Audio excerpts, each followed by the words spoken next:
Hola, muy bienvenido a esta primera parte del seminario de capacitación para facilitadores de grupos pequeños. Quería realmente darte gracias porque el hecho de que estés mirando este video significa que has sentido en tu corazón el deseo, la idea, la inquietud de ver de qué manera tu vida puede ser de influencia para otras personas. Y esto realmente nos alegra el corazón y como pastor me alegra profundamente cuando podemos compartir juntos el ministerio tan sagrado y tan maravilloso de ser de bendición y de ser de canal o puentes de transformación en nuestra sociedad a través del cambio de las conductas en las vidas de las personas. Vamos a comenzar entonces en esta primera parte para mirar algunos fundamentos y algunas generalidades de por qué nosotros realizamos los grupos pequeños en esta iglesia. Y para empezar, quiero pedirte que tengas una lapicera en tu mano y que tengas también el cuadernillo para ir completando en los espacios vacíos este seminario de lo que vamos a estar hablando y compartiendo juntos en estos minutos. En primer lugar, entonces, hay 10 razones, por lo menos, por las que consideramos que es muy importante tener grupos pequeños y los grupos pequeños o grupos de crecimiento también, como lo llamamos, valen realmente la pena. En primer lugar, porque realmente allí nos sentimos parte de la familia de la fe. Ahí tenemos todos un sentido muy grande, muy fuerte de pertenencia. ¿Sabes que el Señor Jesucristo se ha constituido como nuestro sumo sacerdote? Pero Hebreos capítulo 10 dice que Él es el sumo sacerdote de la familia de Dios. Es decir, no está hablando sobre el sumo sacerdote de un templo o el sumo sacerdote de una organización. Él dice el sumo sacerdote de la familia de Dios. Este hecho de ser la familia de Dios constituye un valor inmenso para cada uno de nosotros. La segunda razón es porque todos entendemos mejor las enseñanzas de la palabra cuando estamos en un grupo pequeño, porque ahí podemos hacernos preguntas, porque ahí podemos aclarar nuestras dudas. La tercera razón es porque todos nosotros podemos recibir en un grupo pequeño herramientas necesarias para crecer. Esto son herramientas prácticas que muchas veces en un mensaje no alcanzamos a darlas. Allí se aprende, por ejemplo, dos valores importantes, que es a leer la Biblia, interpretar la Biblia y aplicar la Biblia, y también a orar, a hablar con el Señor. Dos herramientas para amar a Dios con todo nuestro corazón y con todas nuestras fuerzas. La cuarta razón es porque todos nosotros crecemos mejor cuando tenemos apoyo, es decir, crecemos mejor con otros. No crecemos mejor solos, crecemos mejor estando con otros. Esto a veces es un engaño muy sutil. Decimos, no, yo prefiero leer la Biblia solo, yo prefiero estudiar solo, soy autodidacta. Pero sabes que el modelo bíblico siempre fue un modelo de grupo, un modelo socializante, un modelo donde yo necesito a otro ser humano para crecer. La quinta razón es porque todos nosotros necesitamos un lugar seguro donde poner nuestras cargas. ¿Quién no ha tenido dolores, luchas, batallas? ¿Quién no está lidiando con algún hábito que quiere sacar, una costumbre, un pecado o algún dolor muy grande, una herida que nos han hecho? Todos necesitamos, sin embargo, para poder abrir nuestro corazón, un lugar de confianza, un lugar íntimo. La sexta razón es porque justamente encontramos en un grupo pequeño un lugar seguro para relacionarnos con otros y también para evangelizar. Es muy sencillo llevar a alguien que es amigo nuestro, un compañero de trabajo, un familiar, a un grupo pequeño. Es como más suave, más fácil llevarlo a los pies del Señor Jesús. La séptima razón es que muchas veces nos es más accesible geográficamente por los horarios complicados que nos toca vivir a todos, y entonces podemos tener mucho más cerca un grupo quizá de nuestra propia casa.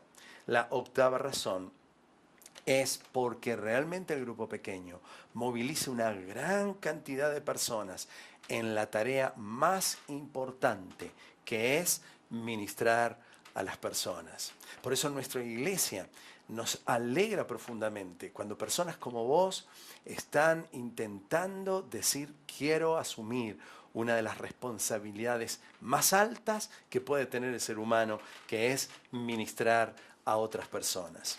La novena razón es porque nos hace más cercano los desafíos de fe y de servicio. Y la 10ª razón es porque el Espíritu Santo fue el que proveyó esta idea de los grupos pequeños en la primera iglesia. Es decir, que los grupos pequeños no es un invento de las nuevas tendencias eclesiológicas. Nosotros registramos en la palabra de Dios, vamos a mirar enseguida la cantidad de veces que en las casas se estaba produciendo un hecho poderoso, que era la visitación del Espíritu Santo para establecer el reino de Dios en marco de la familia. Vamos entonces a mirar un segundo tema dentro de estos fundamentos y generalidades. ¿Sabes qué? Dios ha puesto en la naturaleza intrínseca de la iglesia la capacidad de crecer. Todo organismo vivo tiende a crecer. Por lo tanto, nosotros no estamos produciendo crecimiento. El crecimiento lo provee Dios, lo provoca Dios. Es un misterio el crecimiento. Es un misterio el desarrollo de la vida. Nosotros no entendemos cómo una plantita, una pequeña semilla, pueda gestarse la vida misma y puede ir multiplicándose las células y creciendo, creciendo hasta llegar a dar fruto. No lo entendemos, no lo podemos hacer. Sin embargo, sí nosotros podemos ver que estamos a cargo o necesitamos gestar los ambientes seguros de desarrollo natural para la iglesia. Hace algunos años, ya varias décadas les diría, que alguien comenzó un estudio a nivel mundial de todas las iglesias que crecían en una manera natural. No estaban hablando, no hizo un estudio en crecimientos explosivos, en grandes avivamientos, sino considerando simplemente cuáles eran las características de una iglesia que crece independientemente de la cultura, independientemente de las edades, del país o de las condiciones económicas o sociales en que se vive. De este estudio se dieron 8, yo quiero compartir, o algunas características más, pero quiero compartir con vos 7 características fundamentales del desarrollo natural de la iglesia.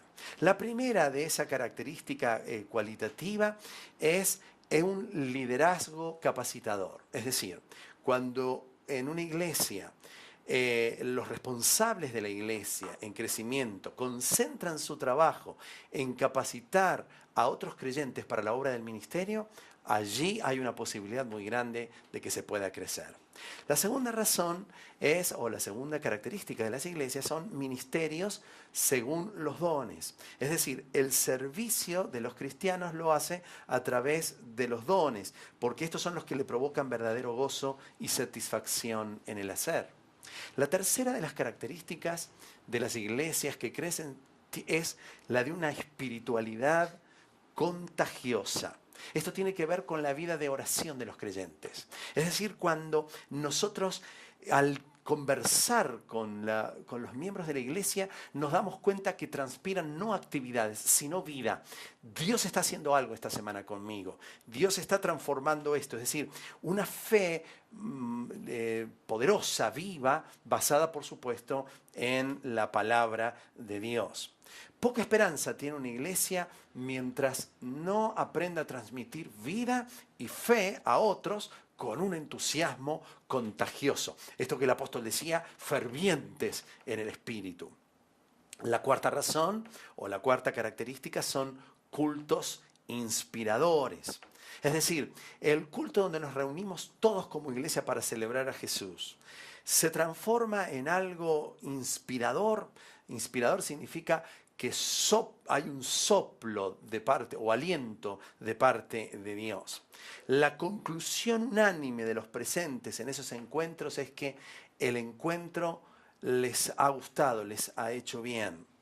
La oposición contra estas características viene de creyentes que entienden que la asistencia al encuentro o al culto es un cumplimiento de un deber.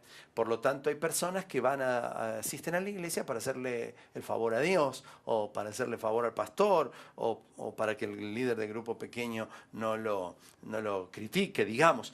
Pero cuando en el culto, en el encuentro central, hay un motor de espíritu, entonces allí hay una iglesia viva. La quinta característica, y acá está el tema, es que en las iglesias que hay crecimiento, hay células integrales, o lo que nosotros llamamos grupos pequeños.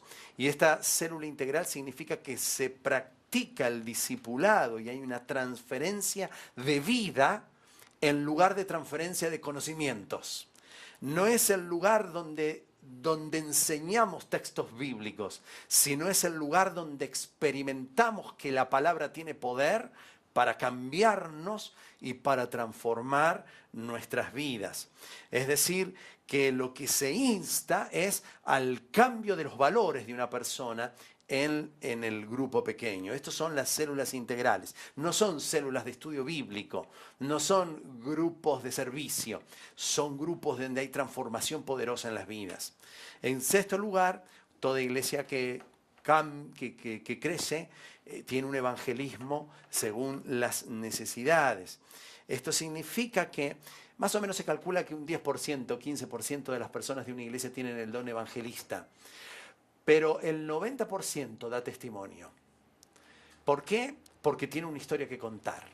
Porque Dios ha hecho algo en esta semana y puede decirlo. Y no esperamos que el 10% de los evangelistas hagan la tarea de evangelización, pero la misión del resto de la iglesia es ser testigos del Señor Jesucristo. Y en séptimo lugar, una de las características cualitativas es la de relaciones afectivas. Es decir, cuando hay cariño entre los cristianos, cuando hay sonrisa entre los cristianos, cuando hay un buen tiempo después del encuentro o del grupo pequeño, cuesta terminar a horario porque ahí hay un entusiasmo, porque hay afectividad, porque hay cariño, porque hay demostración de una preocupación y de un amor genuino por el otro. ¿Cómo entonces podemos llegar a ser una iglesia saludable? Bueno, hay lo que se llama la estrategia del mínimo. Es como si la iglesia tuviese todas estas características y fuesen como los tablones que conforman allí un barril, y entonces el barril tiene una capacidad para sostener cierto nivel de agua o de vino. Si una de estas características es más chiquita, pues entonces todo el agua se pierde por ese lugar. Entonces, nosotros tenemos que velar que todas estas características estén en su máxima altura para que sea mayor la contención de lo que Dios quiere hacer, o ese crecimiento que da Dios, que es lo que simboliza el agua o el vino. Muy bien. Vamos ahora a mirar una definición de los grupos pequeños. Esta definición está dada por Comiskey, un autor realmente que vamos a compartir bastante de sus definiciones, así que si conseguís algún material de él para seguir enriqueciéndote, te va a hacer bien. Lo define así: es un grupo de personas, él dice de 4 a 10, que se reúnen regularmente con el propósito de adorar, servirse mutuamente, amarse mutuamente, madurar y alcanzar a otros, comprometidos todo ese grupo a participar en las funciones de la iglesia local. Dentro de las muchas definiciones de grupo pequeño, creo que esta es la que más se adapta a nuestra filosofía de ministerio, a nuestra filosofía de grupos pequeños o grupos de crecimiento. Hay 4 enfoques que permanentemente tiene que mantener el grupo pequeño. Primero, un enfoque ascendente.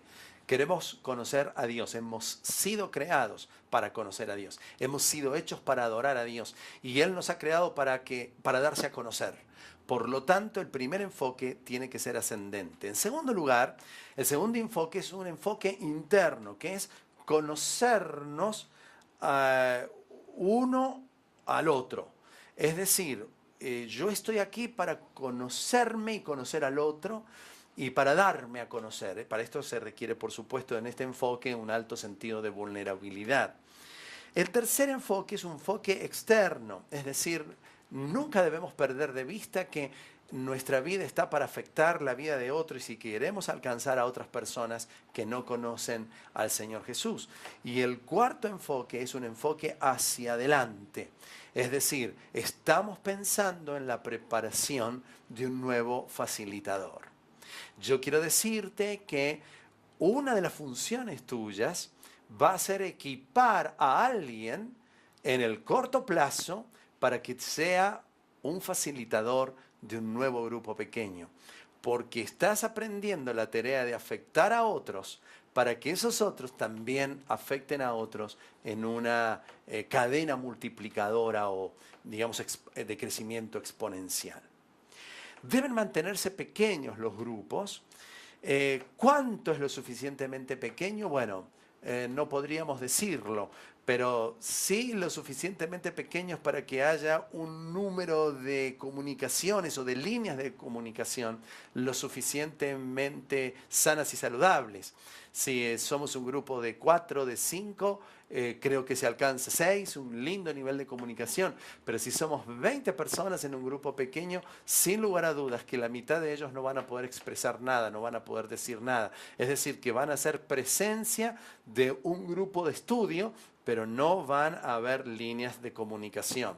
Alguien estudió las líneas de comunicación y matemáticamente están expresadas como n por n menos n. Es decir, si son 5 personas, las líneas de comunicación unos con otros son de 20. 5 por 5, 25, menos 5, 20. Si son 2 personas, 2 por 2, 4, menos 2, 2. Es decir, habría solamente 2. Pero pensá si somos 10 personas o si somos 20 personas.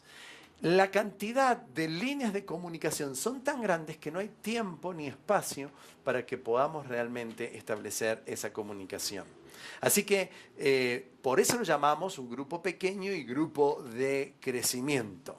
No queremos hacer un anexo, sino queremos ser un grupo de amigos y de personas de confianza que se animan a vivir una relación estrecha. Vamos entonces ahora a mirar algunos de los mitos más comunes acerca de los grupos pequeños. El primero de los mitos es que los grupos pequeños son una de las principales herramientas de evangelismo de la iglesia. Bueno, realmente la gente se acerca a la iglesia desde distintos lugares. Hay personas que vienen porque encontraron cerca, vieron la dirección de la iglesia y llegaron a la iglesia. Hay otras personas que llegaron porque los invitaron otros. Hay personas que llegan a través de los grupos pequeños, a través de los ministerios juveniles, a través de los padres que tienen a jóvenes que están en los ministerios de adolescentes, etc. Las maneras de llegar de la gente son diversas. Algunos porque se meten en internet, ven la página, creen que es interesante y vienen. Entonces el grupo pequeño no constituye una principal herramienta de evangelismo. ¿Por qué? Porque en realidad en el grupo pequeño se cumplen los 5 propósitos. Y aunque es importante la evangelización, también están los otros 4 propósitos que recién enumeramos en nuestra definición. El segundo de los mitos que la gente tiene es que el estudio bíblico es la pieza central de un grupo pequeño. Vas a tener la tentación de querer dar una clase bíblica y vas a buscar muchos más materiales y vas a tratar de enriquecer los materiales para transformarte en un expositor de la palabra. Algunos no quieren ser facilitadores de grupos pequeños porque dicen es que yo no sé predicar o no tengo esa capacidad tan grande que tienen otros que son eruditos en la palabra o que son excelentes maestros. Bueno, yo quiero decirte que no es el estudio bíblico la pieza central del grupo pequeño o de crecimiento. Tenemos otras instancias para el aprendizaje bíblico. Tenemos otras herramientas o instrumentos para hacer enseñanza de un estudio bíblico. El estudio bíblico transfiere conocimientos, pero en el grupo pequeño transferimos vida a través de la palabra. ¿Alcanzás a entender esto? Es decir, que aunque vamos a estudiar la Biblia, lo que vamos a hacer es aplicar la Biblia a nuestras propias vidas. Me gusta decir que en el grupo pequeño nosotros utilizamos la Biblia no como un centímetro que tiene una tabla de mediciones, sino como un espejo.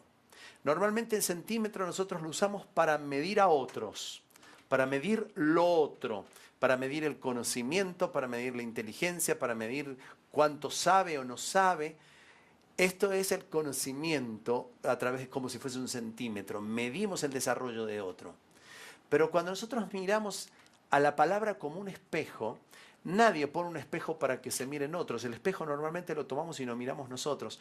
Porque este debe ser el espíritu. Yo leo la palabra para ver qué transformaciones quiere el Señor hacer en mi propia vida. Tercer mito. Un grupo pequeño necesita un líder fuerte.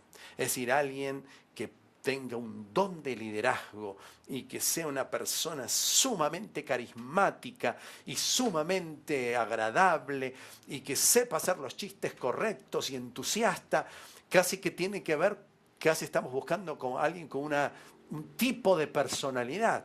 Y no, no es así. No estamos buscando un líder fuerte, porque en realidad el pastor sabio aprende a reconocer y a ponerle campanas a otras ovejas que están en el rebaño que tiende a seguir.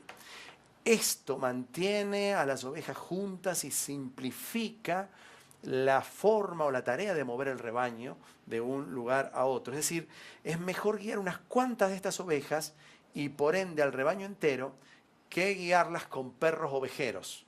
¿Se entiende? Es decir, somos ovejas que con ciertas campanas estamos moviéndonos de un lugar a otro.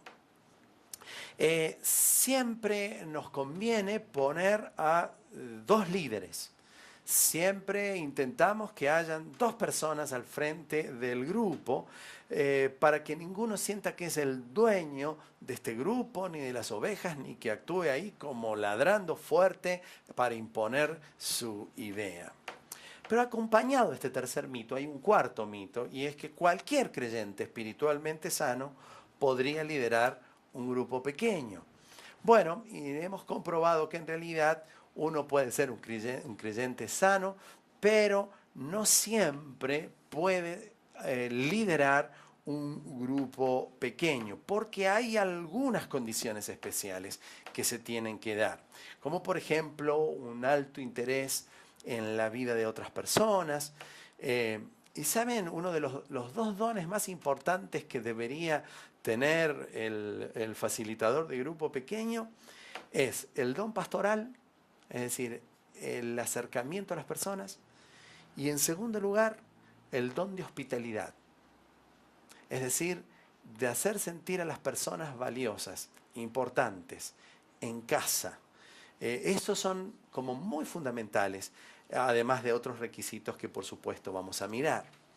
Hay un quinto mito, el último que quiero darles, es que un grupo de crecimiento es exitoso cuando somos muchos y asistimos siempre. Bueno, quiero decirte que es una buena cosa que vayan muchas personas a tu grupo pequeño y que vayan siempre. Pero el éxito Dios no lo mira desde ese lugar, Dios no lo mide desde ese lugar. El éxito del grupo pequeño está en vidas transformadas, en cuánto estamos cambiando. De qué manera aquellos aspectos de nuestro carácter que no estaban manifestando nuestro amor por Dios y amor por las demás personas, ahora van siendo moldeados. Esto es un grupo exitoso. Cuando en el grupo pequeño se gestan las condiciones de una espiritualidad genuina, de una confiabilidad segura y de un deseo de cambiar, un espíritu de quebrantamiento para cambiar. Quizás a algunas personas no les guste esto. Quieren simplemente tener un grupo de amigos, un grupo social, un grupo donde, como se usa mucho hoy la frase, no cambies nunca, sé siempre así, ¿no? Y en realidad el espíritu del grupo de pequeños es vení porque necesitamos cambiar. Y bueno, no toda la gente quiere cambiar, esta es una verdad. La gente quiere que se satisfaga sus necesidades, pero la iglesia no está para satisfacer las necesidades. La iglesia está para satisfacer las verdaderas necesidades, no las que crea la persona. Y esas necesidades tienen que ver con una transformación a la imagen y a la estatura del Señor Jesucristo. Para finalizar esta primera parte vamos a mirar los grupos pequeños en el modelo establecido en el Nuevo Testamento. Si puedes tomar tu Biblia allí en el libro de los Hechos. Mirá el capítulo número 1. el versículo 15. Vamos a mirar el asombroso crecimiento que tiene la primera iglesia.